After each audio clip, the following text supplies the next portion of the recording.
Super crunchy crablets or crispy crablets na napakasarap pang ulam, pwedeng pampulutan, at pwede rin pang negosyo. Paano po ba namin ito ginawa? Tara, yan ay ipapakita namin sa inyo ngayon. Magandang araw sa inyong lahat. Nasaktuhan ko na may nagtitinda ng crablets sa market. Mga kaibol, oh. Mga sariho pati ito mga kaibol. Masarap itong gawing crispy crablets. Nasa 3 kilo po ito. Ang tawag nito sa amin ay bungkang. Sa inyo ba? Anong tawag ng ganitong alimango? Malilit lang po siya. And parang kulay green po ang likod niya. Ingat lang po kayo kung bibili kayo ng mga buhay pa at masakit po yan makasipit. Bali po, huhugasan ko muna po ito para malinisan ko po ng maayos.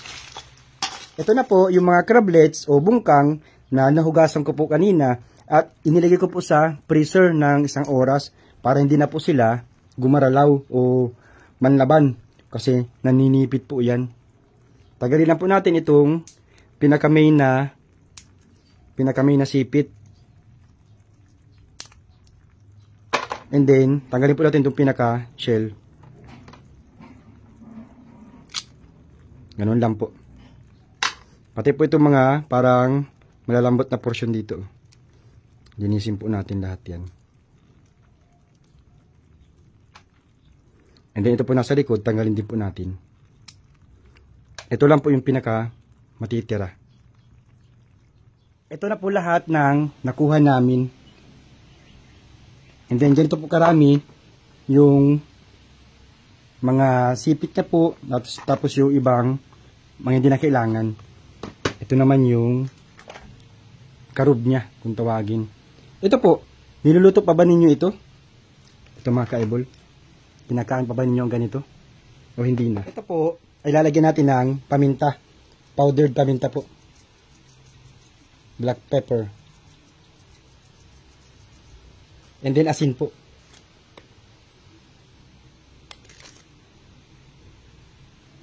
Then mix po natin yan. Para naman po sa akin breading mix, 1 cup po ng harina. 1/2 cup po ng cornstarch. Paminta. Asin. Nasa inyo na po yan ha. Pwede po kayo gumamit ng ready-made na breading mix na nabibili po sa market. Or kung meron po kayo mas magandang version ng breading mix, nasa inyo na po yan. Ito, simple-simple lang po ang aking breading mix. Then mix lang po natin ito. Gagamit po ako dito ng 3 itlog.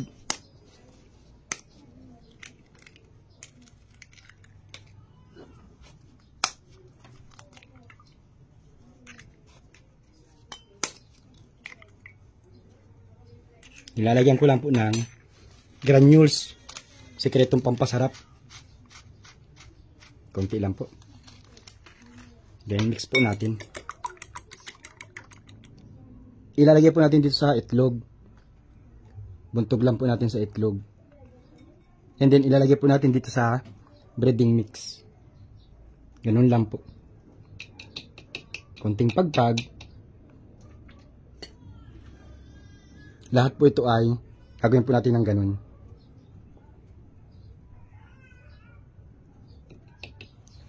Magiging ganito po siya. Ito na po lahat ng na-coat namin. Crablets po. Ready na po ito para lutuin. Nagpainit lang po ako ng mantika. So dapat po ito ay deep fry. Dapat po maraming mantika para lubog sila. Prito na po. 3 to 5 minutes lang po ang initial na pagprito natin. Pagkalipas po ng 3 minuto, tanggalin po muna natin. And then, hayaan po muna natin mag-cool down. Ito na po yung mga crablets na naprito ko po ng 3 minuto lang muna. Hindi pa po yan masyadong crunchy. Ngayon po, iluluto po natin ulit yan para maging malutong na po talaga. Ang pagprito po natin ngayon ay nasa 5 minutes po. Kapag mainit na po yung mantika, pwede na po natin yan ilagay. Up to 5 minutes po, o hanggang sa maging malutong na po talaga siya.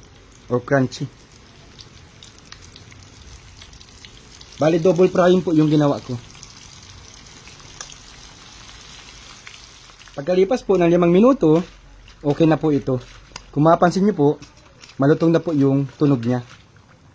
Tanggalin na po natin sa kawali.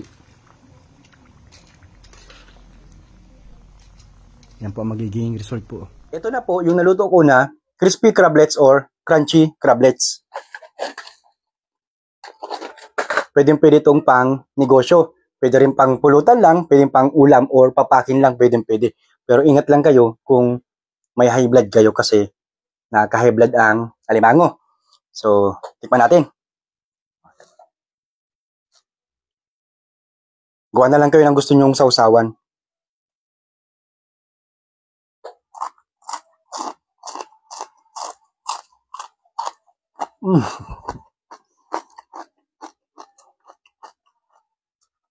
Napakasarap. At malutong. Pati yung galamay, pwede mong manguya.